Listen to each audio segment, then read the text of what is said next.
Good evening, friends. I am extremely humbled and honored to be here with all of you. I come by way of New York City, by way of California, parents from Mexico. I am the executive director of the Gathering for Justice, which is Harry Belafonte's social justice organization. I'm also one of the national co-chairs of the Women's March on Washington.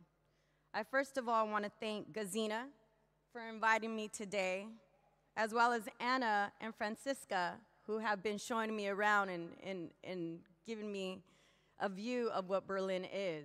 And so I thank you, and I'm truly humbled to be back in Berlin after so many years.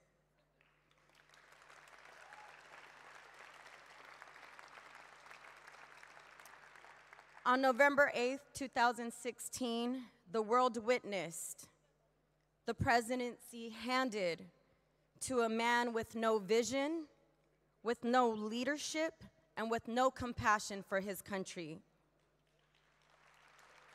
A man who ran his election based on bigotry and hatred and racism, and oftentimes called my people, which are descendants of Mexico, rapist. Devastated by the election, like so many of my fellow Americans and so many people across the world, women came together to ensure that women's rights were human rights and human rights were women's rights, and that we were not going to have our rights taken away.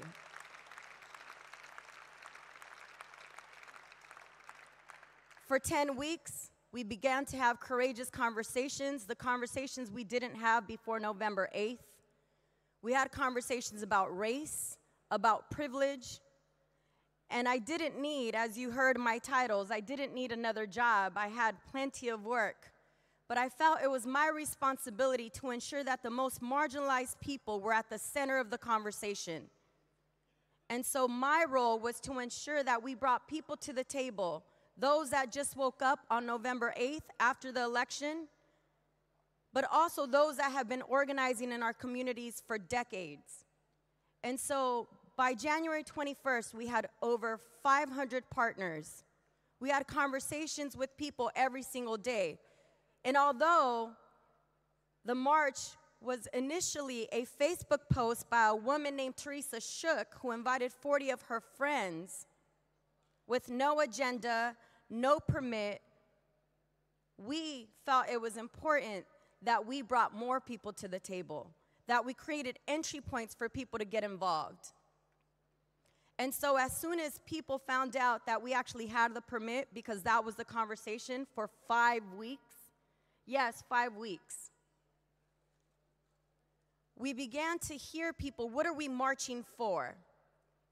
And so myself and my Muslim sister, Linda Sarsour, identified 27 people, women, trans women, gender nonconforming people, to develop the most radical policy platform as it was described in US history.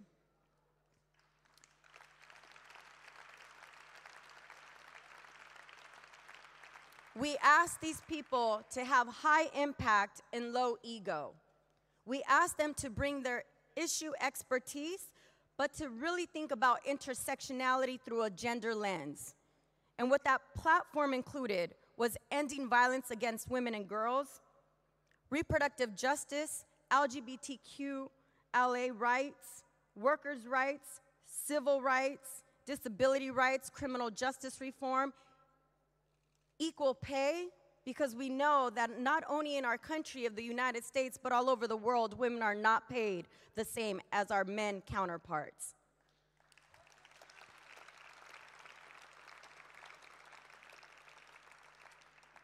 And so it's important that we come together. And we saw what was possible on January 21st when 5 million people gathered around the world. We saw what was possible when we coordinated our efforts and we were intentional about putting women at the forefront. And so what we need to continue to do is to support women leadership, to continue to support women's rights, because not one issue is better than the other. Not one movement is better than the other. We're not here to play the struggle Olympics. That's the easy thing to do. It is easy to talk about how we don't agree on the same ideology. It is easy to talk about how we don't agree because we don't like the way we look and where we come from and the way we speak. What's more courageous is putting our ego to the side and actually coordinating our efforts strategically so that we could win the political landscape of our country back.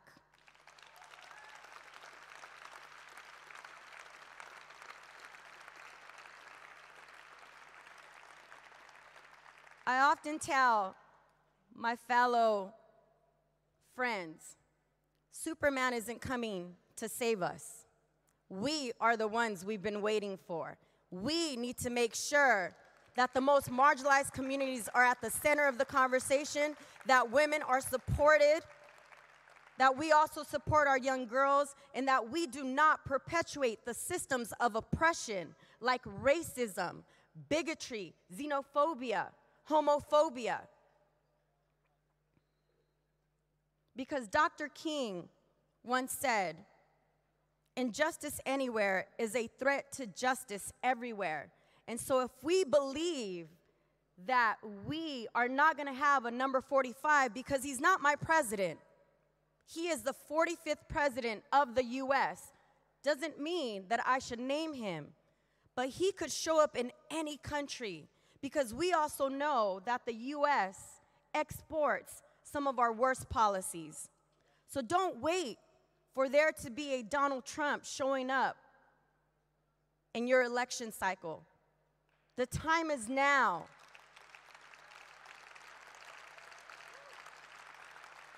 The time is now for us to continue to organize stronger, to talk to our neighbors, to speak to the people we don't want to have conversations with. Because the Women's March did not just show up. It was a lot of work. It was having courageous conversations every single day. It was meeting people where they were, championing them to your cause, but understanding that if we were not at the table, we would be on the menu, and I was not going to be on the menu.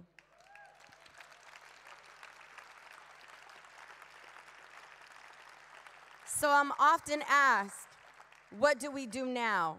Where is the movement going? But I often ask people back, what are you willing to sacrifice? What are you willing to do? Find your lane, do that well, but come together, because the only way we're going to win is if we build collective power.